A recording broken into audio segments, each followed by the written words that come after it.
नमस्कार, मैं मौसमी। आज योग के ऊपर बात करेंगे। योग क्या है?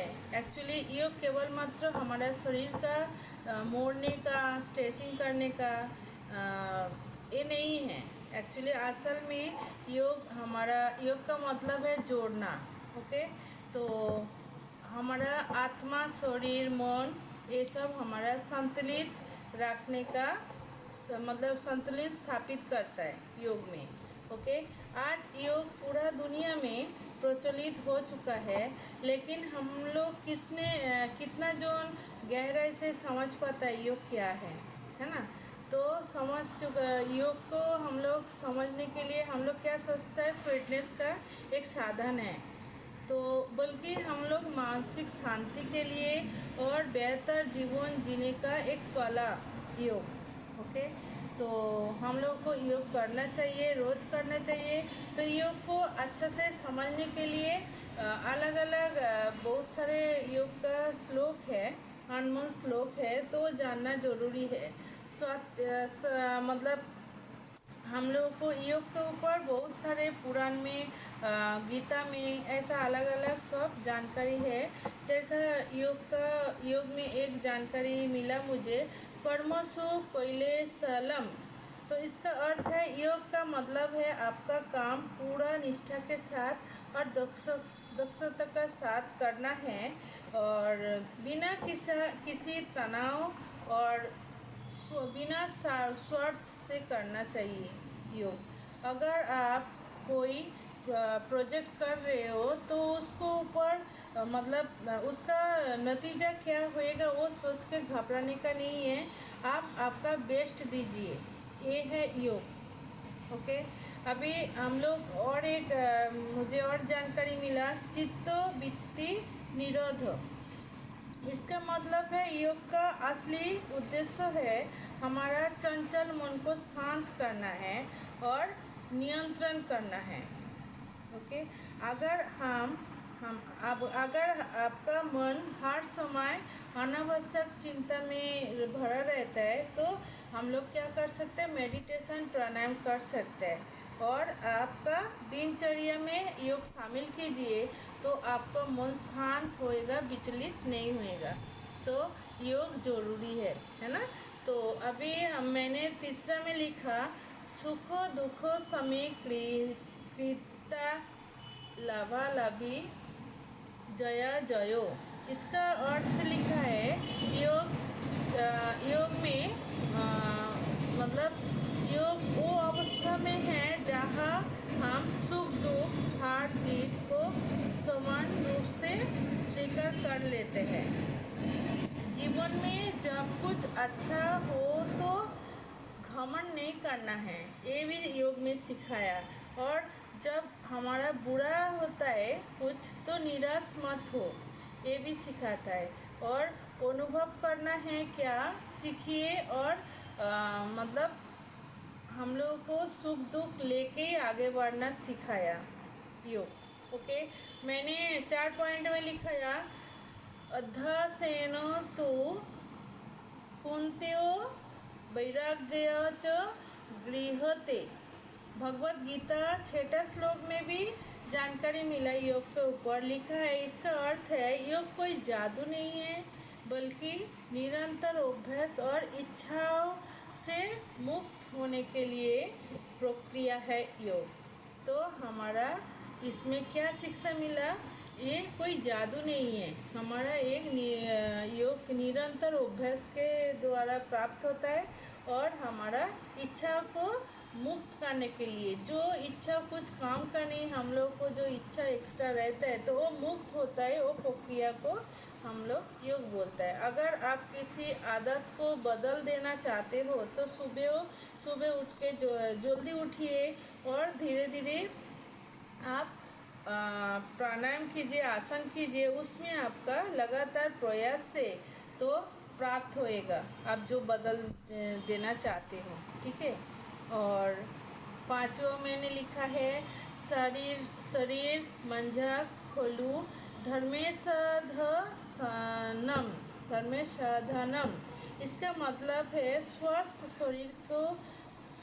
शरीर के बिना जीवन का किसी भी उद्देश्य का पूरा नहीं होता है, मुश्किल होता है। स्वस्थ शरीर नहीं हो तो आप कोई भी काम पूरा उद्देश्यों से नहीं कर पाते हो।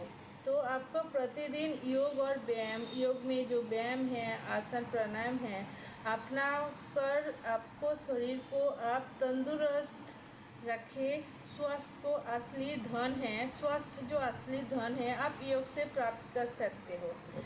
मैंने छठा में लिखा है प्राणायामान युक्तेन सर्वो रोगास्तज थबेतो। मतलब इस ये शॉर्ट योग प्रदीपिका से लिखा है। इसका अर्थ है सही सांस नियंत्रण को हम लोग, यानी कि प्राणायाम से सांस को नियंत्रण करने के लिए प्रक्रिया को हम लोग सीख सकते हैं। शरीर को सही बीमारी से दूर करने के लिए सांस नियंत्रण सीखना जरूरी है योग से। ओके। और अगर आप तनाव में हो और नींद का कमी हो, थकान महसूस करते हो तो आप कुछ मिनट प्राणायाम जरूर करें रोज। तो प्राणायाम से आपको शरीर निरोग होता है, यही जानकारी मिला है। शरीर मन आत्मा को संतुलन करने के लिए ध्यान करना जरूरी है। पतंजलि योग सूत्रों से मिला है जानकारी। जो जब मन पूरी तरह से विचारों से मुक्त होकर शांत हो जाए, वही है ध्यान। ठीक है, दिन में थोड़ा समय निकालकर आप ध्यान कीजिए, जरूर कीजिए। ओके।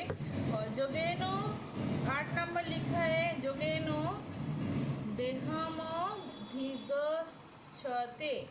बस सूत्रों में लिखा है योग न केवल शरीर को बल्कि आत्मा को भी शक्तिशाली बनाता है।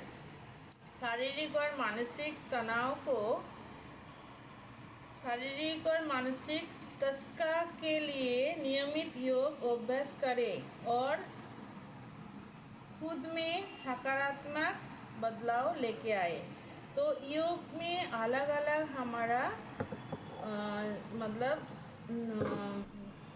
क्या बोलता है, नॉलेज मिलता है जो हम लोग को अपनाना चाहिए। पतंजलि सूत्रों में लिखा है तत्व स्थितो एलो अभ्यास।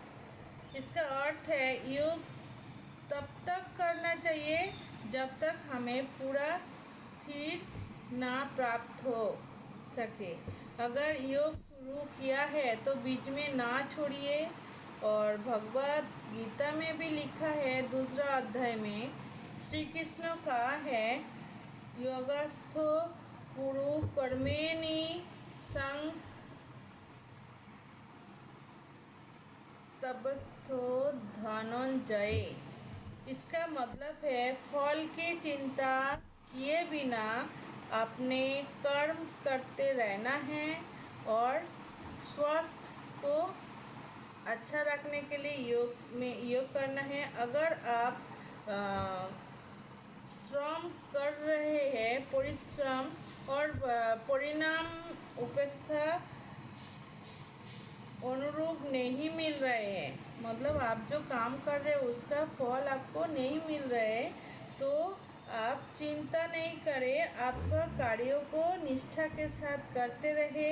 योग एक संपूर्ण जीवन शैली है।